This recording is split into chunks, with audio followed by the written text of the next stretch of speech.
Hello and welcome to another Tifo members tactics video. Today we are looking at Vålerenga, I hope I pronounced that correctly, and particularly this gentleman here, Mohammed Abu. This is a suggestion by Jørgen Hernholm. He also asked for a video on Pity Martinez at Atlanta. We may come to that later on. But for today we're going to have a look at this guy, Mohammed Abu. Abu's an interesting player. He's very much a defensive midfielder, left-sided, left-footed.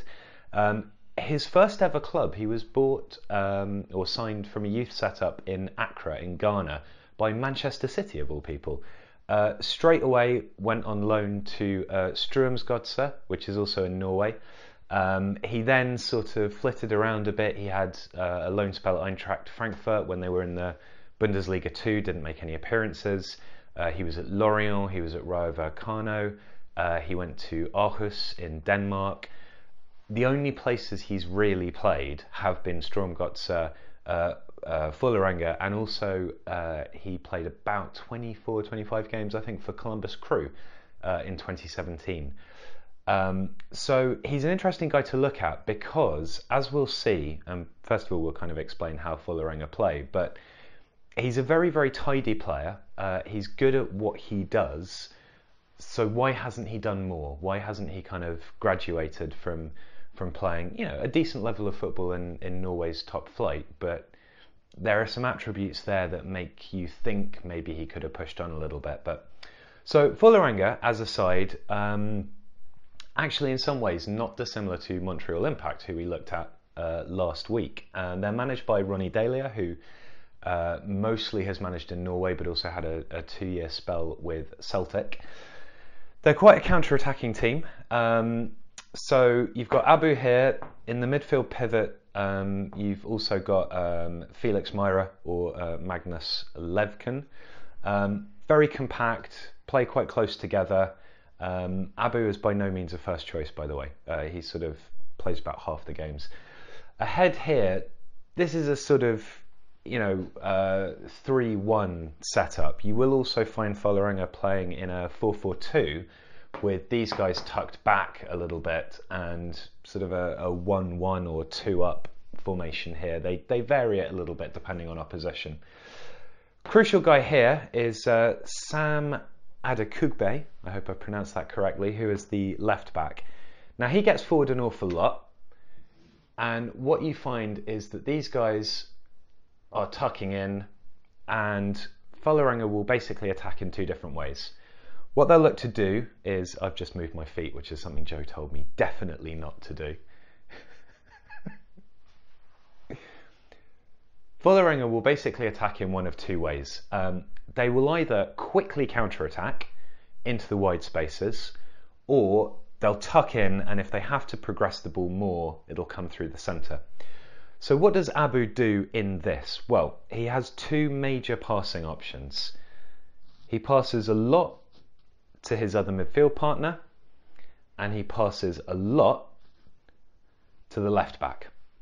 And that's basically what he does in terms of their build-up. Now, Vålerenga will look to break at pace, and in a similar way to what we saw with Impact last week, they'll keep it all very, very tight here centrally, and then it'll either be about hitting the wide spaces or trying to quickly progress the ball up through the centre.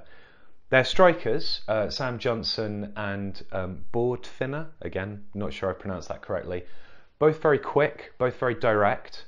This guy here, Abdisalam Ibrahim, is kind of the link man. Now, if they can go direct into the wide spaces, they'll just hit that and then look for a cross. If they can't and they have to build through the centre, it'll come through this guy and then on, and they'll be looking for through balls and things to run on. So Abu's job is to keep everything ticking over. He's about breaking up play and recycling possession.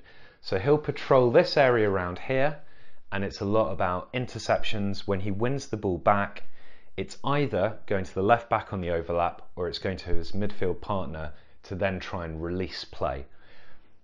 In that kind of way, you want to be thinking a little bit N'Golo Kante at Leicester in that season, where it's about covering ground, breaking up the opposition, and then little releasing passes. Now, what's really interesting is that quite a kind of lazy way of looking at it would be to say, essentially you've got a defensive midfielder, similar kind of stature to Kante, similar kind of attributes to Kante, and sort of by not making, I don't know, you don't want to make assumptions about what a player's like based on the fact that they have some similarities to another player, but you think he can do a lot of those things that we see players like Kante doing, so why hasn't he progressed? Part of it could be because Vålerenga aren't a brilliant side and their format is quite limited, so we're not seeing what else he can do. We're not seeing, is he capable of playing these sorts of passes? Is he capable of driving forwards with the ball in the way that Kante would do sometimes? His role is so clearly defined within this team, win back possession, shuttle it on, that it doesn't really give scope for him to express himself more fully. I think the other thing that's interesting to look at is stereotyping of players. So if you have a player who is black African, who's small and who does same sorts of things as someone like Kante does, there's an automatic assumption that that's the game. And it may be that Abu is a better player than he's able to show himself to be in this sort of setup. He did exactly the same thing at Strømsgodset. He did exactly the same thing He did exactly the same sort of thing at Strømsgodset. He did exactly the same sort of thing at Columbus Crew. And it may be that there's a kind of lazy approach here to scouting and setting up a player in a system, making assumptions, well, that's what they look like, that's what their kind of obvious attributes are, that's what we're going to ask them to do.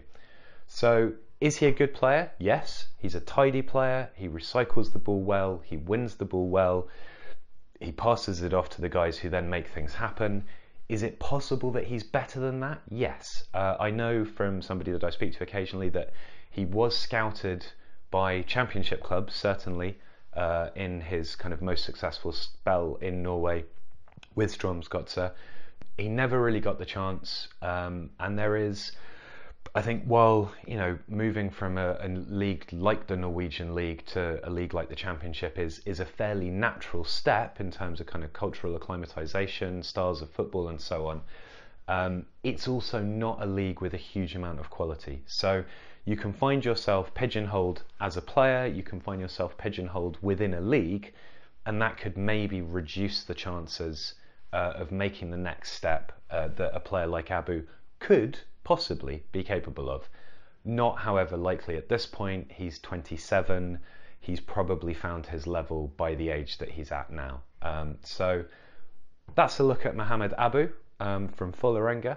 And thanks very much, Jørgen, for suggesting that. We'll be looking next week at possibly another MLS side because we're building up to that season now. That starts March the 2nd. So it's a good time to get those in. To have a look at some of the teams that may be challenging for playoff places or the league itself come March. So without further ado, we'll see you soon. Thank you very much.